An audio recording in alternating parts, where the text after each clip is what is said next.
The broadcast is now starting. All attendees are in listen-only mode. Yes, good morning, everyone. And we're going to give it a few more minutes here to let uh, people get joined to the webinar, and then we'll get started.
All right, I think we can get started. It's always kind of like watching a bag of popcorn in the microwave, just waiting for things to slow down and know when things are done. So, welcome to the May version of the Cybersecurity Coordinator Forum. My name is Todd Polly. I am the Deputy Chief Information Security Officer at TEA, and I am here to help you guys in any way I can, cybersecurity wise. And so we hold this cybersecurity coordinator forum once a month, more or less, for cybersecurity coordinators and anyone else interested in cybersecurity in the LEAs around the state. So if you want to send this to anyone to get registered, you can send them that link that way. Please have them register with the LEA address. I did add a couple other sessions that weren't necessarily on the schedule. We kind of ran out of our current scheduled sessions, so I added several more. So if you did not get that email, please let me know with those, and that it'll give. I can send out a reminder that will populate that for you. You can add that to your calendar. So please let me know if you didn't get that. This month we're going to, as usual, we'll talk about a couple of cybersecurity announcements. We'll plug the Texas ISAL as always for new people that aren't members, and talk about some cybersecurity advisories. Some few legislative updates as things are starting to wind down with that. We're in the final rows of that, and then we have a nifty little security tool with a strange name that Cam Beasley at UT Austin is going to talk about, and then we have a CrowdStrike to join us talking about their offering in our K-12 cybersecurity program.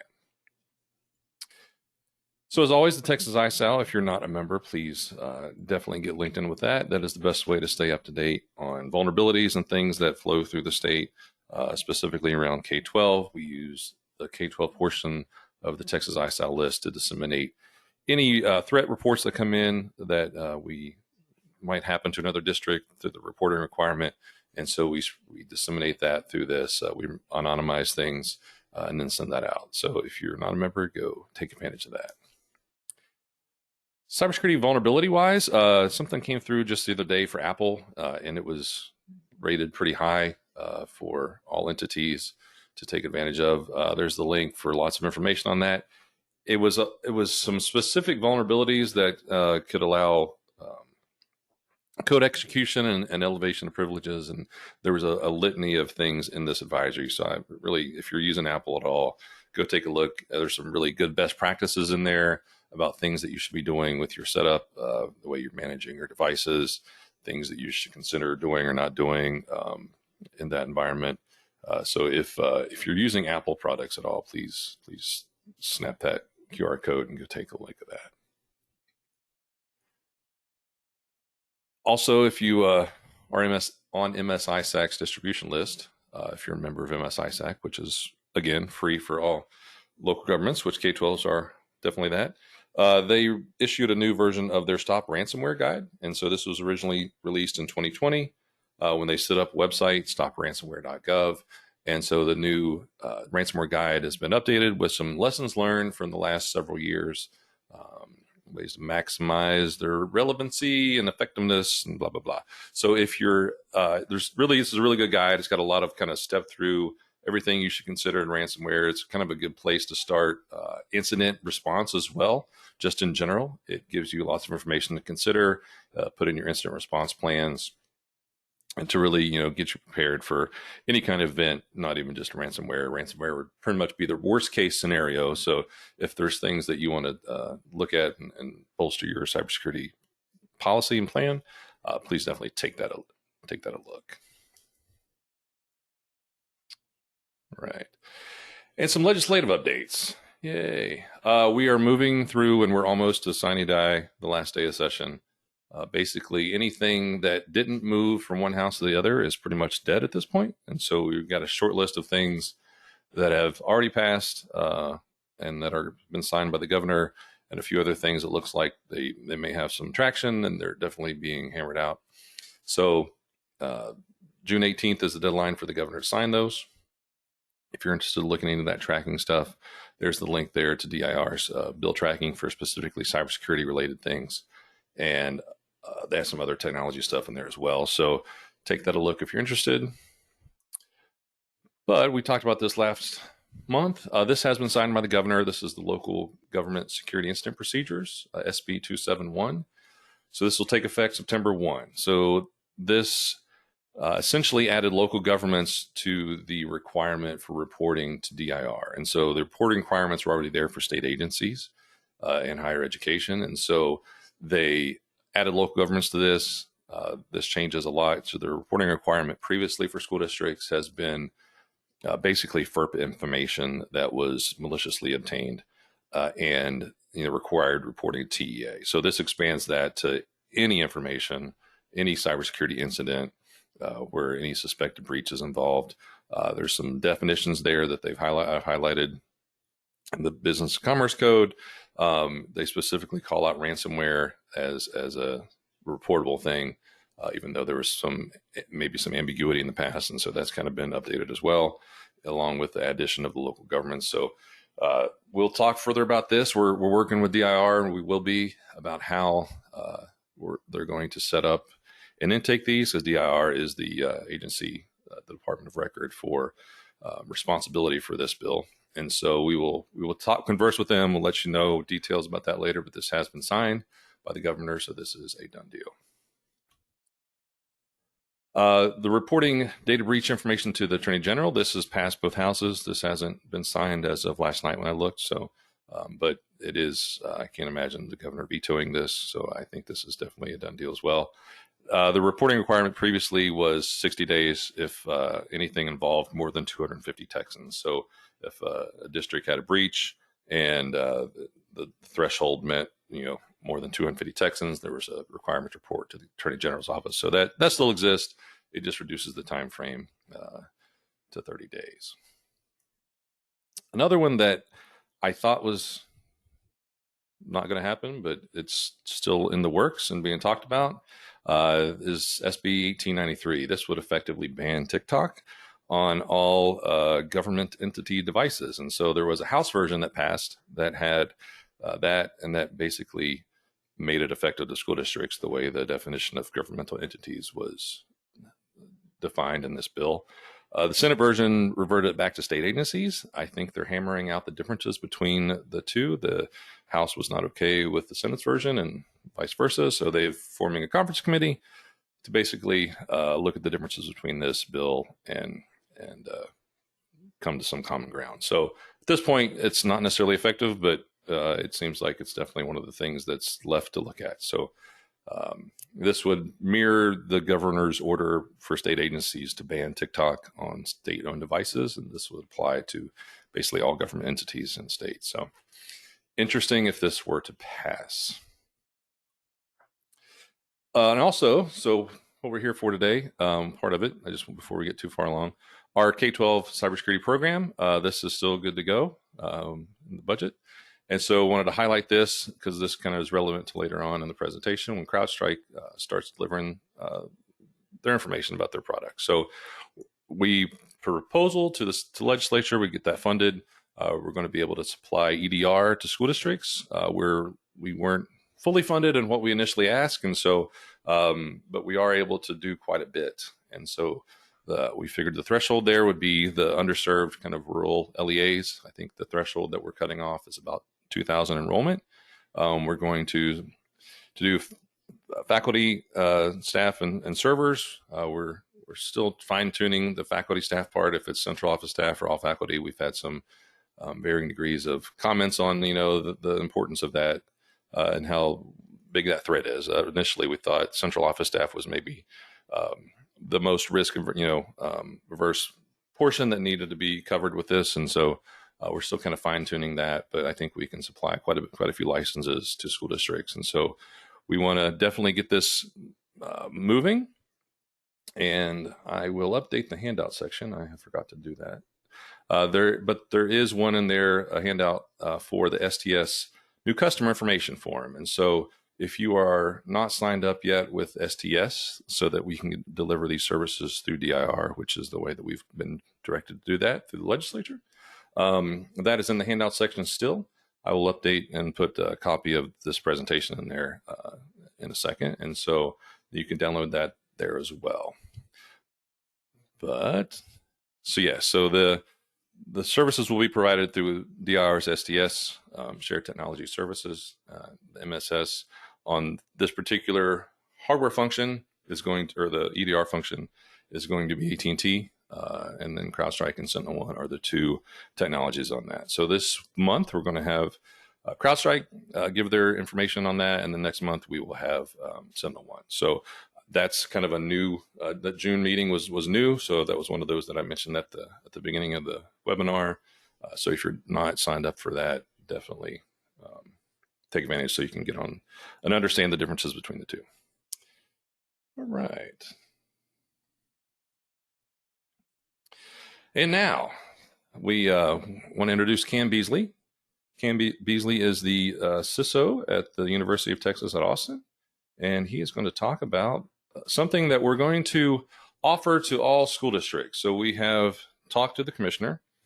This is going to be a free offering. Cam's going to give the details about that, but I wanted to give a little preface to the fact that we will be sending out a TAA to the administrator addressed that will explain that we're going to open this up.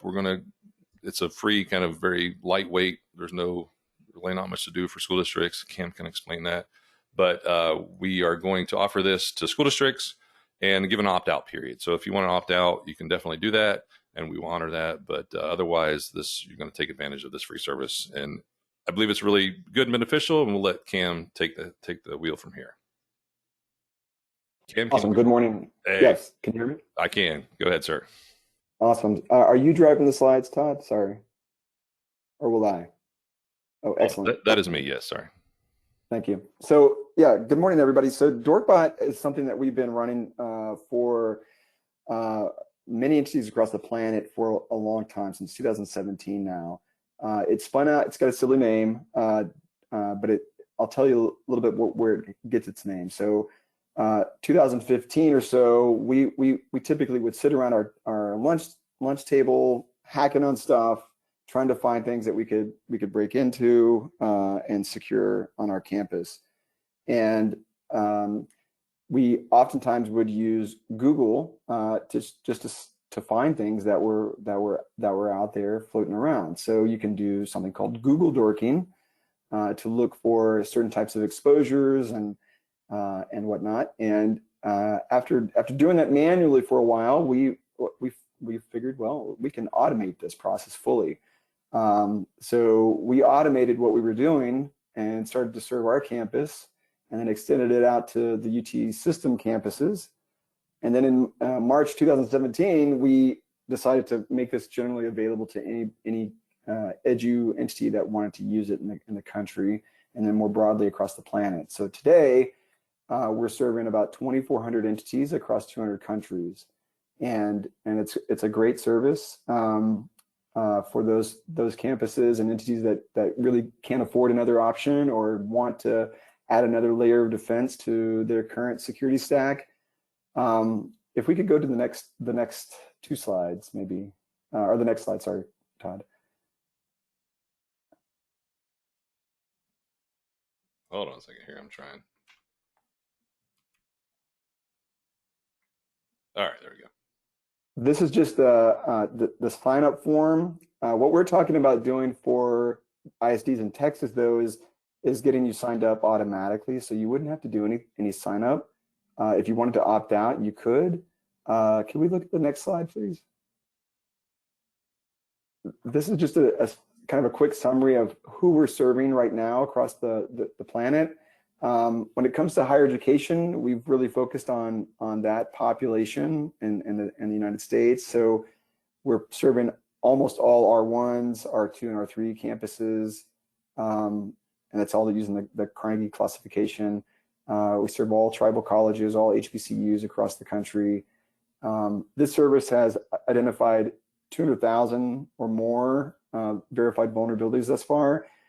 What's really neat about this is not only that it finds say a SQL injection or a cross-site scripting event in a web page, but we've built some verification tooling around this so that when we see something, we can actually verify that it is a problem, and we don't want to waste anyone's time. That's one of our big hallmarks on this service is we know that the units that we're serving with this service don't have a lot of folks, and they don't have a lot of attention to give to these types of findings. So we want to make sure that we're telling them 100% true positives every single time, and that's what we're doing with this service.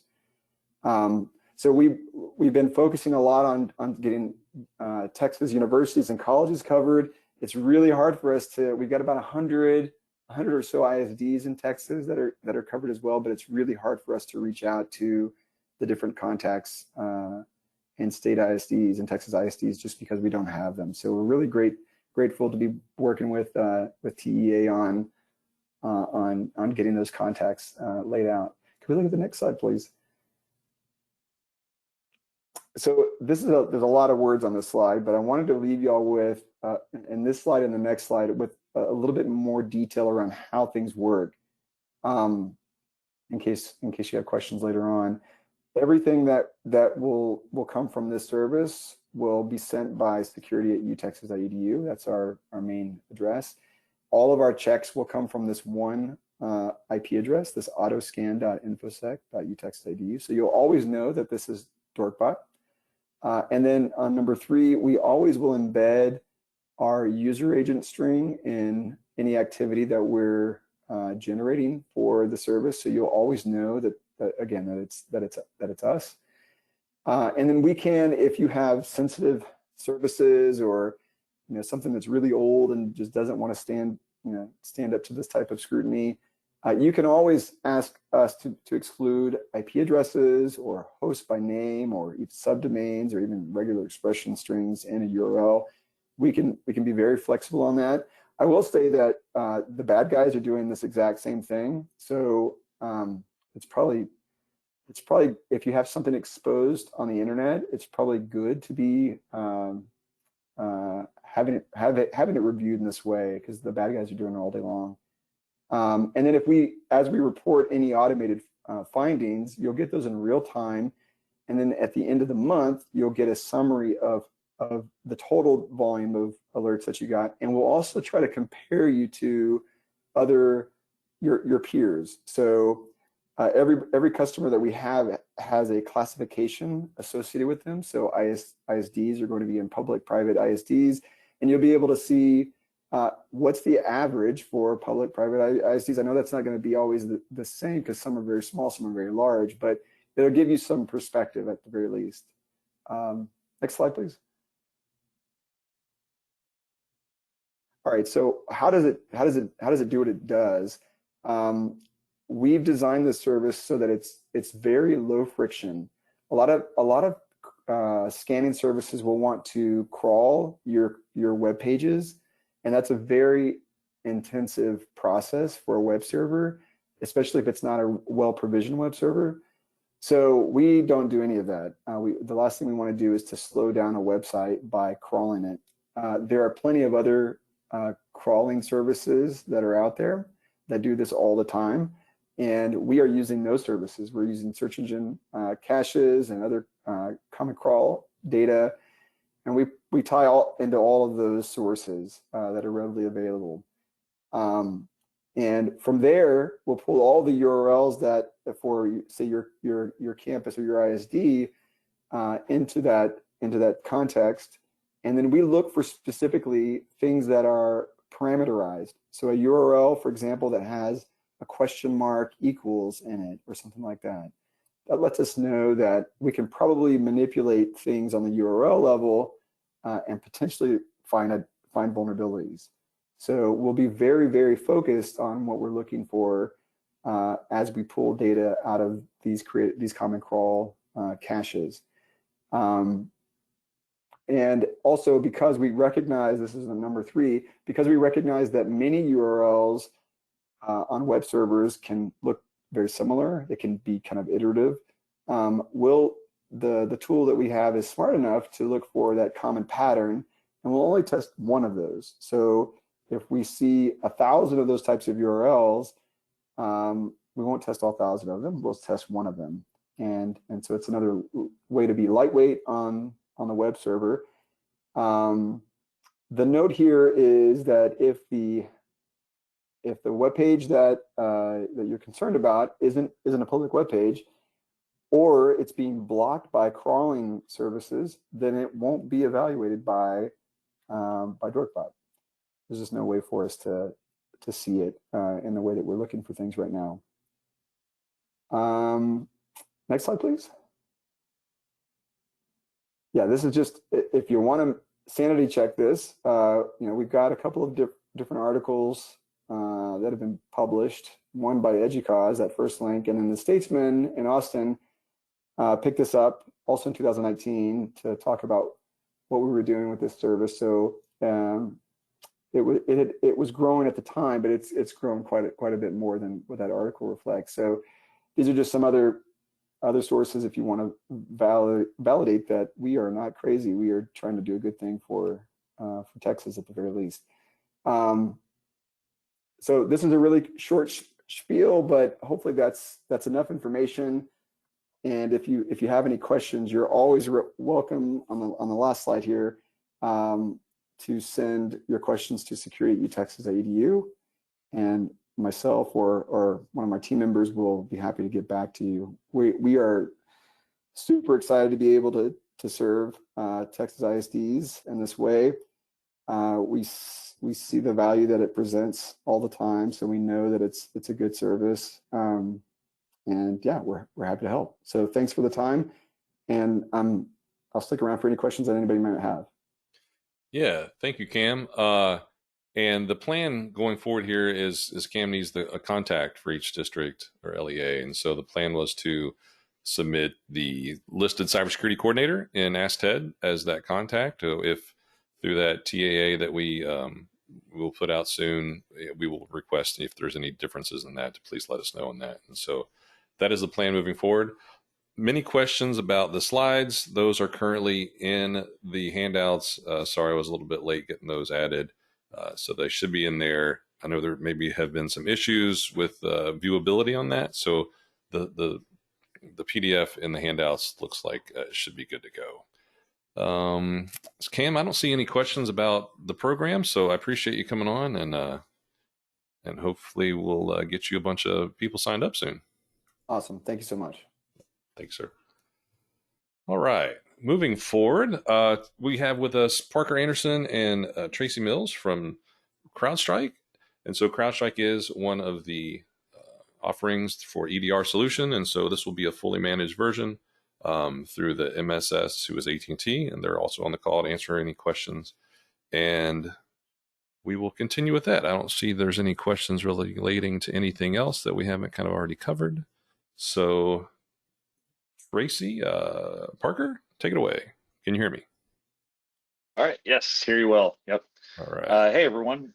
Nice to be on. Thanks, Todd, for having us, and really excited to be able to be a part of this program and start helping schools in Texas through this program. You know, we've done a lot of great work with schools and support a number of you already, but I think this really is very important to helping secure student data, secure, the safety and security of student and employee information. And so really excited to be a part of this and excited for this big transformation that's coming in Texas. So um, my name is Parker Anderson. I cover school districts in Texas, focus mostly on school districts, but also have some higher ed universities as well.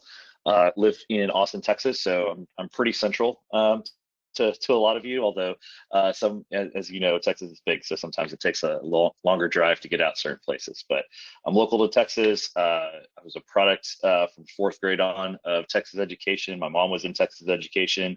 My kids are now in Texas education, so I have a lot vested in your success as well, and again, excited to be a part of it. So I've also got on the call Tracy Mills, who is our Vice President for Public Sector. She covers the entire country and runs our strategy and support for all of public sector, including state and local governments as well, from coast to coast, so the entire country. And she's been doing public sector for a very long time. She was recently at Dell and VMware, and again focused on Texas public sector in that state. She's also in Austin as well. Tracy, do you want to say hi? Yeah, hi everyone. Nice to be here speaking. Definitely just want to reiterate the partnership with AT&T and how committed we are to offering this MDR solution managed through AT&T and powered by CrowdStrike. Hopefully the two companies today, CrowdStrike and AT&T, will answer all of your questions, and just happy to be here and another resource as support for the organization. So thanks for having us. Perfect. All right, Todd, can you go to the next slide, please? So I thought what we do today is talk a little bit about who CrowdStrike is, where we are in the industry, what people are saying about us, and how we do things. We'll then talk a little bit about Falcon EDR, which is the managed solution through AT&T that we're offering. And then we'll transition it over to AT&T, and we'll have them talk. Gene is going to talk a little bit about the process, how this works. Once we get you on, what is AT&T doing for you, and how are you involved? So they'll walk you through all of that, those details. At that point, once Gene starts, I'll switch over to watching the chat and be able to help you guys out in the chat if you have any questions as well. And then we'll wrap up with more questions and answers if you've got them, and that'll be it. Does that sound good? All right, next slide. So we'll talk a little bit about industry specifics, because we do see our name out there a lot in a number of third-party analysts. And what's really important is I've worked for a number of security companies. I've never worked for one that is this involved in third-party reviews. We get into every third-party testing. We are excited to have people test and push our limits to our software, and generally we come out very, very well. It helps us, really understand how tests are running and what threats are out there, and helps us kind of continue to evolve the platform as it needs to be evolved and address certain things. But it seems that we are doing a great job of being able to stay ahead of threats and be able to understand a lot about what's coming and what could potentially come. And a lot of that we'll get into in a few minutes. But you can see here, not just third-party reviews, but also customer reviews. We're rated very highly on Gartner. Not only do we have a high rating, but we also have a lot of reviews, which I think is also important. We've got a lot of customers that take the time to get on Gartner and actually do the reviews and share their experiences, which are mostly positive. So let's go to the next slide. These are the two big powerhouses. Nope, sorry, no, one more. So these are a couple of the ones that are very recent. MITRE just did a really interesting attack where they actually, it was not a staged attack. We did not get any pre-work. We did not get any heads up that this was how they were going to test or what kind of threats or techniques they were going to be testing for. They just did it, and they did it around MDR specifically, and people managing it. And we were the highest. I think I've got another slide that shows you the number, but 99% of the detection coverage we caught. We technically caught everything. We did not map correctly to the MITRE ATT&CK framework, one specific technique, and that's what we got dinged on. But we were far and away the highest company that caught the most detections, and based that on the MITRE ATT&CK framework, so you could tell exactly what the techniques and tactics were that they were being used. SE Labs did a great test specifically on Mac OS, and Mac OS is very challenging for a number of people, but we flew through with 100% protection. We stopped every single one of their attacks that they launched against our Mac OS agent, and we actually, the bigger piece is we had 0 false positives. Even in Microsoft, on the Microsoft side, our false positives are incredibly low. And again, I'll kind of piece that together here in a second on why that is. But when you're dealing with 0 false positives or something very, very close to that, you're reducing the amount of noise that you're getting, whether that's something that AT&T is managing for you or something that you're managing yourself. Reducing that noise is super helpful in trying to stay ahead of it and make sure that you're responding to the right threats. And then IDC and Frost & Sullivan both named us leaders. IDC actually did a report on market share, and this was, I want to say, like maybe 3 months ago. We became the #1 company in the world for highest market share for endpoint security. So I think that's a real big testament that customers around the world are trusting us, and we are enabling them to be more secure and focus on things that really matter to them and keeping their business running. Or their schools open, or for small businesses, just keeping their doors open. So around the world, we're the #1 endpoint security vendor. Let's go to the next slide. So these are the 2 big ones. I was a slide ahead. So Forrester and Gartner. Forrester, the captions at the top are unfortunately outdated. I didn't realize it until I already sent this to Todd, but on the Forrester side, this is our 4th consecutive time as a leader in that Forrester wave. This is obviously a very big deal to be on both of these in kind of this position. And so with Forrester, we've actually been a leader in the Forrester wave, like I said, for 4 times going back to 2018. 5 years in a row, we've been able to maintain our leader status in the Forrester wave. On the Gartner side, again, a little outdated. It's actually the 3rd consecutive time. They just last fall released actually they released it this year, but the testing was last fall. They released their endpoint security Magic Quadrant, and we were named for the 3rd time as a leader in that Magic Quadrant. And again, it's actually, it goes back to 2019 was our first one. So 4 years in that position. So again, not only did we get there, but we're also maintaining that, which is really important. We've been able to hold on to that and continue to meet the demands, both from an offering standpoint, a vision, a plan, an ability to offer the security that we're promising customers. All right, next page. So this is, again, going back to the MITRE ATT&CK framework. So again, 99% attack detection from that kind of spontaneous testing that they did. We were the only vendor that had that 75 out of 76 steps covered. So, and again, that 76th one we did catch, we just didn't map it correctly. So a little frustrating for our team, but we'll go back and perfect that next time. But far and away, we were able to identify and map that correctly so that we were able to protect the theoretical customers in that situation. Next slide. So a couple of customer quotes. I just put this together, but really, I think there's some good ones in here that kind of give you an idea of the experience that you're getting. We had a Central Texas ISD reach out and say, hey, you guys really helped us out. This was an attack that occurred very late, and it was something that we were able to catch and get on the phone with them and start working on almost immediately. And so this was a really positive experience for them, and bumped into their CTO at a conference, and they were like, "Yeah, man, you really that could have been really bad." I really enjoyed that story. We got another very vocal advocate in Parkway School District, which is just outside of St. Louis, actually. But they started off with a breach in 2000.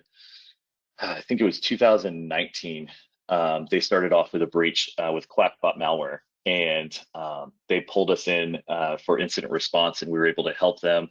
And he talks a lot. If you ever have an interest in learning about his experience or the ways that he was able to purchase CrowdStrike, he talks a lot about how even after the breach and even after a great incident response, he wasn't able to purchase CrowdStrike immediately. But he put together a plan and was able to, within less than a year, buy CrowdStrike and deploy it out everywhere.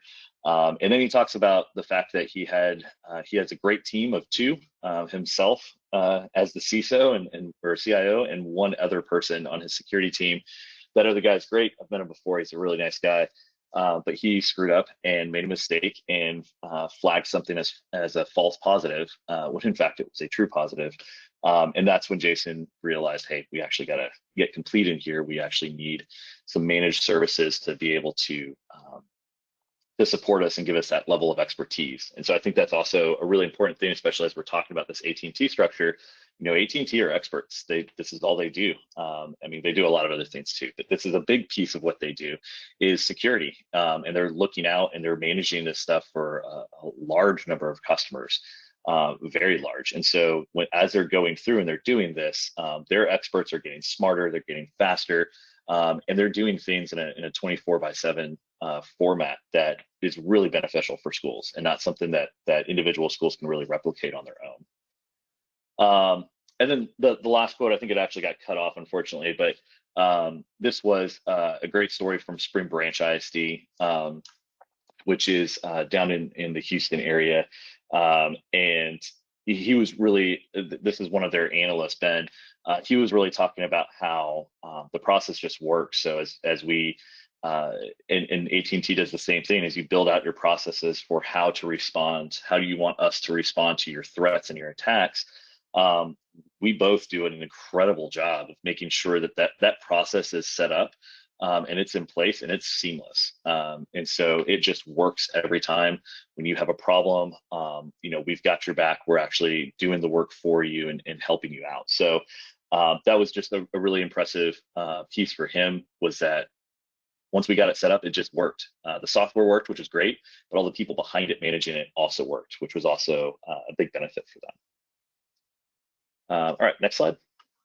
I think this is my last slide, just to show you guys, CrowdStrike, the partnership with AT&T and TEA, we're all focused on EDR. And what's exciting about this is CrowdStrike does a lot of different things.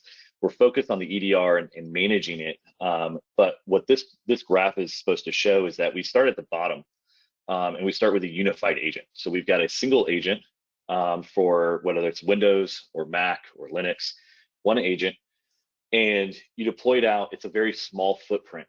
It doesn't require a reboot. So we've had schools that have almost accidentally, they've gotten ahead of, like when we do proof of values or proof of concepts, and they'll end up deploying it out to everyone before they even talk to my engineer and I. And we're like, whoa, guys, slow down. But it's that easy. It's that lightweight. And it's zero interruption to the end user. There's nothing that pops up on their screen that says, hey, you're downloading this. It doesn't slow down resources because it's so lightweight. It doesn't require a reboot, so it's not disruptive to their day. So it's a very simple, lightweight agent to push out. You can push it out through whatever tools you use today. You can push it out manually. You can push it out through GPO. Most of our customers use Intune or SCCM. So you can do it in any number of ways, whatever works best for your organization. But that unified agent connects to our cloud. We've got the local agent that's on the endpoint itself, and it has a certain amount of information and behavioral algorithms, so that even in offline mode you are protected. But then it also reaches out to the cloud and checks in, and that's how our threat analysts are able to see what's happening and correlate data and be able to stop breaches. And so all of our data is stored in what we call the threat graph. We ingest about 1.5 trillion, almost 2 trillion now events every single day. So we have a patented solution that actually sits locally at the kernel level on the system and records everything that happens. A lot of EDRs are going to look at, is there a suspicious event? What is that suspicious event doing? And what is it continuing to spawn after that first event occurs? What we're able to do is give a much more holistic picture, which again, if you're using the AT&T version, you're not managing it yourself, you're not using it yourself, but AT&T is, and this really helps them in their investigation because it's starting the recording. It's like pushing the record button at the beginning of the show instead of in the middle. We record everything from the time that the system boots up all the way through until that system boots down, and we can show you everything that system and that user is doing.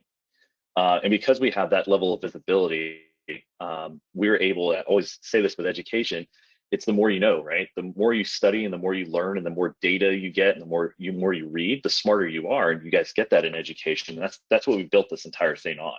The more data we can ingest, and we are the #1 ingester of data in the cloud in AWS in the world. So we ingest more data than anyone else. And what we're able to do with that is then correlate it, that next piece, automation and orchestration. We're able to correlate that data. And that's really where the power of our Falcon Insight EDR solution and our Falcon Prevent go. We include all of our threat intelligence into that as well. So it's not just behavioral, it's also what do we know about the adversaries? Specific ones in Russia, how do they generally like to attack? What types of vulnerabilities do they like to exploit? We put all of that information into our agent so that not only are we looking for suspicious behaviors, but we're looking for common practices and common techniques that these people are doing. And all of that is built in. So we're able to give you very, very quick and fast results so that you can respond to these types of attacks and incidents very, very quickly. And as you saw from the third-party testing, the Prevent agent also, again, with all the threat intelligence and then correlating those 1.5 trillion events every single day around the world, our Prevent agent is very efficient at stopping attacks and preventing them from happening to begin with. So that is kind of my overview. We're not going to get into all the other stuff. We could be here for hours. But the important thing is what AT&T is managing for you guys is Prevent and Insight. Prevent is the next gen AV piece, the prevention piece, and Insight is the EDR piece. And again, these two tools are second to none in the industry in terms of efficiency, efficacy, how much data is getting pumped into this to make it smarter and faster and better. And really just understanding the threats that are out there and how people are attacking and being able to stop it for our customers. Hey Parker, got a couple questions if you're Sure. like getting put on the spot here. Let's do it. Yeah, this one's a tough one. For the CrowdStrike team, is there any information you can give on the City of Dallas ransomware attack? Specifically, did they have CrowdStrike prior to May 3rd, or did they sign a contract for you to help them afterward? Great question. Yes. So they are not a CrowdStrike customer. As of today, they are still not a CrowdStrike customer. We are assisting them with their incident response, which involves deploying our agent out now to all of their endpoints and being able to respond to that situation. But they are not a Falcon endpoint customer at this time. We can't really give a whole lot of details. We've been able to say that. I am aware of a funny news article that is, you can't see me, I'm kind of nodding my head trying to find the right word. It's kind of ambiguous, I guess, at best, in terms of was CrowdStrike there before or was it not? We definitely weren't. They are not a paying customer of CrowdStrike at this time, except for through the incident response, in which what we're doing is now deploying the agent out so that we can have the visibility and make sure that we get the adversary out. All right. Does CrowdStrike Agent work on iOS, Mac computers, and Linux servers? Yes, absolutely. In fact, part of this this offering as well. Actually, Gene, let me pause real quick. I think part of this offering as well, because we're modeling it after DIRs, is the mobile agent as well. So I don't know if that's in scope, Todd. I don't know if that's something that you guys are looking at for iOS, like iPads. if teachers or faculty end up getting assigned that. But it is something that CrowdStrike can support, whether you're going through AT&T or not. If you're a larger district that's just trying to seek information, we work on Mac OS, Linux, iOS, Android. We've now got a Chrome agent as well, or a Chrome extension, I should say.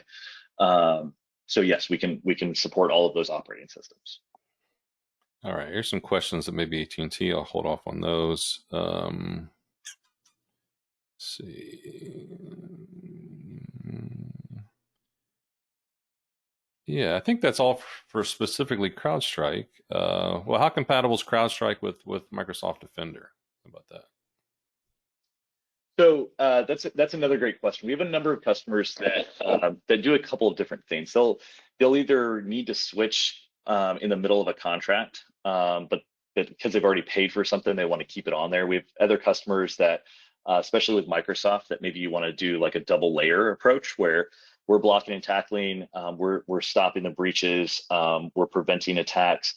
But then, let's say you're just very concerned, and you should be, right? Security is all about depth and being able to look at things in multiple different facets. So some people do put Defender on as kind of like a backup to us. It's not needed though. We are a certified replacement for next-gen AV. We can fully replace whatever you're using, including Microsoft, but we do not have a lot of the same limitations that other agents have, where you may put one security solution on, and if you put another one on, they're going to fight and eat up resources and cause blue screens and do things like that. We actually don't have that issue at all. We run side by side by a lot of people, and in fact, this happens almost every single time we test. You're testing without being able to pull off your current security solution. You're able to test ours side by side. So absolutely, we are a full replacement for Microsoft, but you can run side by side. The only thing, and I think Gene may address that a little bit, we would want to be the head of that structure, so that we're doing the quarantine and blocking things, not Microsoft. And that way we're recording everything, and that's what AT&T will have visibility to then be able to correlate and remediate. All right, and I think that's all as far as technical questions go.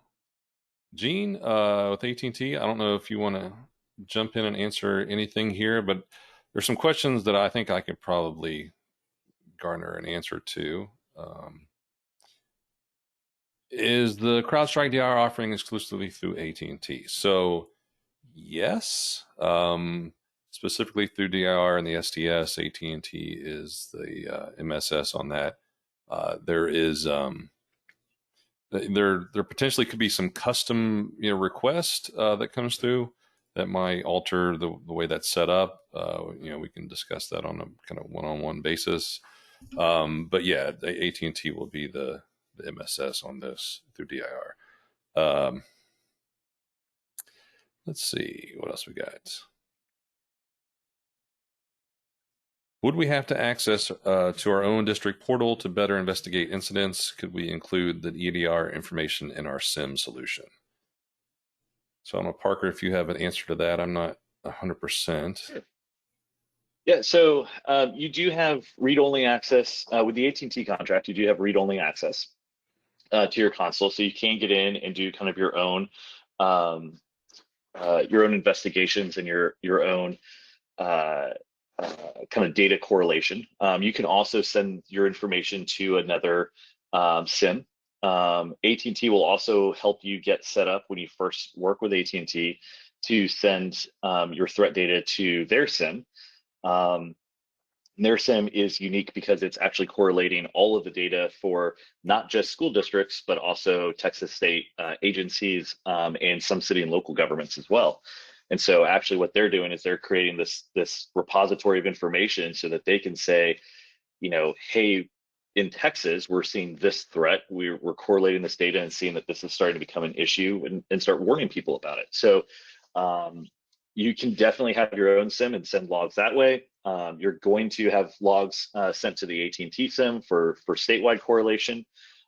And yes, you do have access to the console to be able to go in and see all the data and see how it's ingested and be able to poke and prod certain places that you need as well. Yep. Good deal. Right. If an ISD wants more than 2 pieces provided by AT&T, how does that work? Different CID. I'm not sure what that even. Ask the first part again.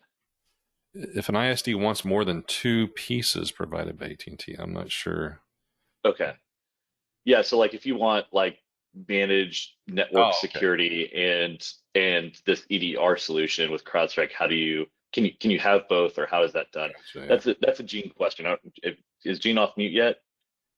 He hasn't connected his audio, so I don't know that he's able to talk Oh, currently. I'm not okay. sure. Yeah, that's a good question, but it's definitely more of an AT&T question. Todd, Gene is on. I think that he logged in as Parker. I think Gene and Richard are both on. Can you guys get off mute, hopefully? Yeah, I promoted them to panelists, but I don't see an audio function like as far as a microphone goes, so I don't know. See both Gene and Bill. Let's see, who else did you say? Richard. I don't know Richard's last name. Yeah, off the top of my head. In the tip list. Anyway, I can write that question down and okay. Get that to you over, Todd, and then you can kind of disseminate it out. All right. We got some programmatic questions, and so I can answer those and speak to that again. So the plan is to offer this to smaller districts. The idea being, a fully managed solution for the smaller districts that don't have the resources really to even kind of manage this on their own. Was kind of the whole crux of this endeavor. And so we're targeting smaller districts. So just the random cutoff for that is about 2,000. I think we can provide licenses for anyone under that threshold if asked. If we don't get the interest that we think we might get, we will definitely open that up. We do not want to let any of these funds be unspent. So after maybe a 6-month evaluation, if we're not getting the traction and the movement that we think we want, we will definitely open that up. Pretty much just first come, first serve, I think is the way we're going to go with that. So, but this offering is still available through DIR. With their pricing, the way their model works, it's kind of billed month to month, and as more people get on board, the price effectively drops. And so, whatever the current price is now, as this program rolls out and all these districts get enrolled, the price should drop. There's also some offerings from ESCs, so to muddy that water, but you can do interlocals with that as well. But specifically the offering DIR, that's how that's going to work, at least for the foreseeable future. So in this case, AT&T would be the one contracting the customer. Does CrowdStrike have direct involvement with the school district, or does AT&T take over that piece at MSS?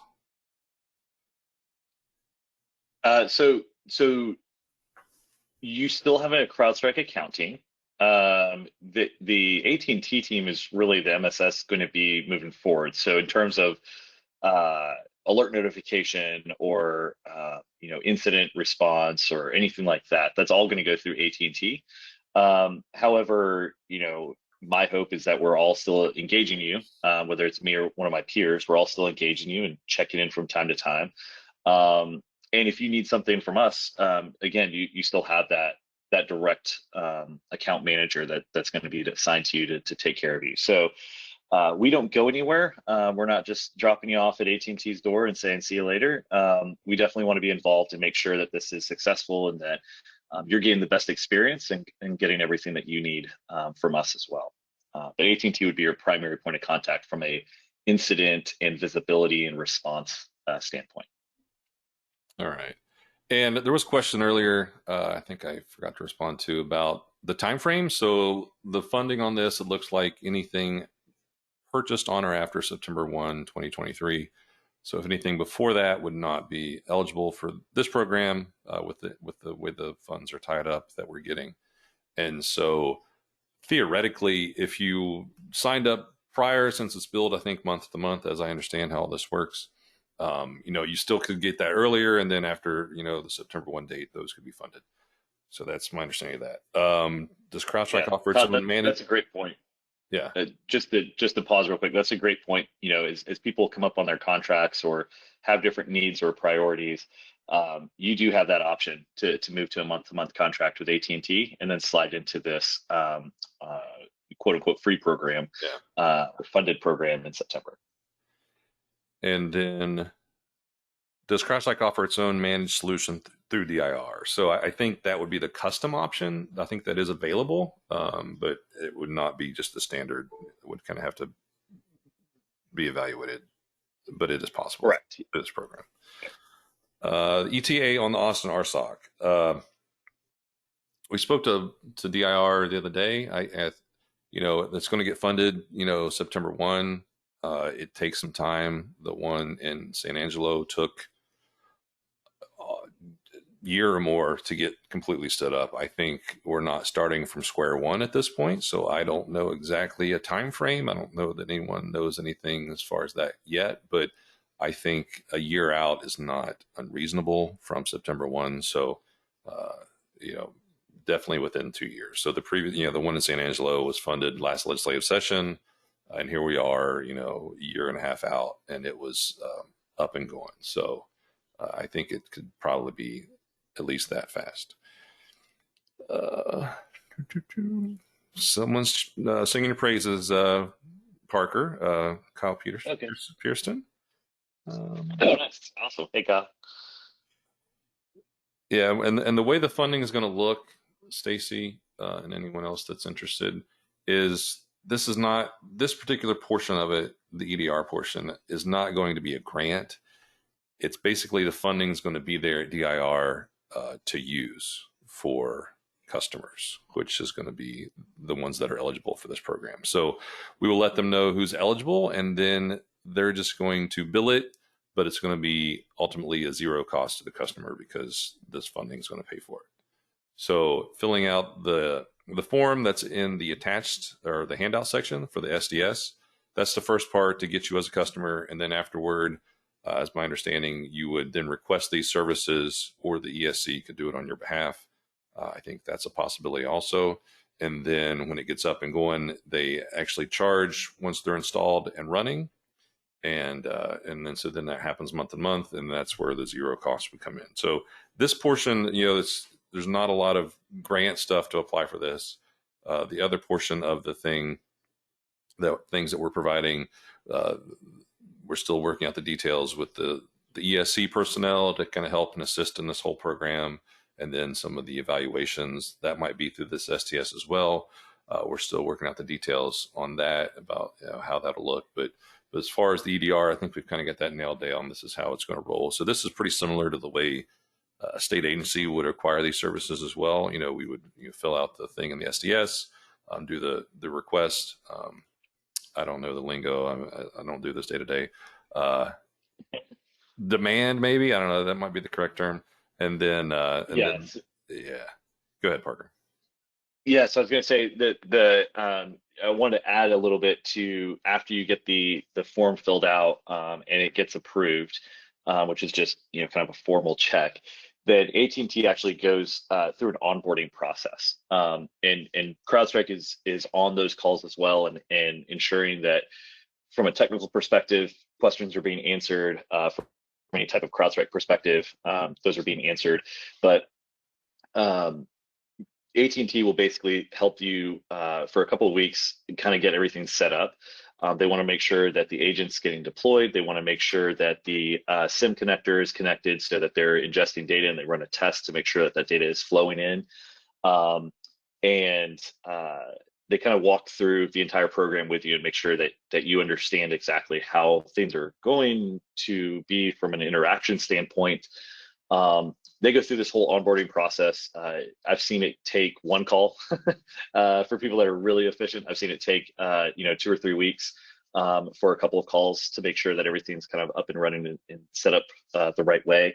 And then it transitions over, and then you get a AT&T specific manager that's actually managing your program itself, and continuing to support you guys moving forward. So that's kind of the initial onboarding process. We definitely make sure that you guys are involved and that everything is set up to your liking and your security needs, and we walk you through that whole process. Cool. If you've signed up to be an SDS, you know that the form that's in the handouts is just to become it's an interagency, interlocal agreement so that you can get services from DIR. So once you've signed up with that, you don't have to sign up with that again. That just you're already in there. It's just a specific offering that you would have to sign up for. And honestly, if you want to get the most value you can, because this is 2 years of funding, and it runs for the biennium. And so if you were to sign up for September 1 services, even if the money isn't necessarily here and ready and available at the time, it should be soon thereafter. So even if it wasn't, I think that would be reimbursed. So that's definitely on the table, as long as it's made after September 1. So anything prior to that, we have no control, and that's a different budget. We just can't do anything with that apparently. But potentially you could sign up sooner than later to take full advantage of the 24 months, if that makes sense. All right, we are over time, and the questions have kind of stopped. So if there's nothing else, we will wrap this up. And you're free to email me directly or Cybersecurity any questions. One last question: if we already have service from DR, do we need to submit another SDS new customer form since this is a different service? If you are already getting this particular service from DIR, that's a good question. I'm not sure. I don't think you would have to do anything apart from let us know so that we can make sure that the funding gets applied properly. But if you're already getting this specifically EDR service and you qualify with the numbers that we've talked about, then yeah, I'll have to find out about that one. But that's my gut feeling is probably not, but we just need to let someone know to make sure everything's good.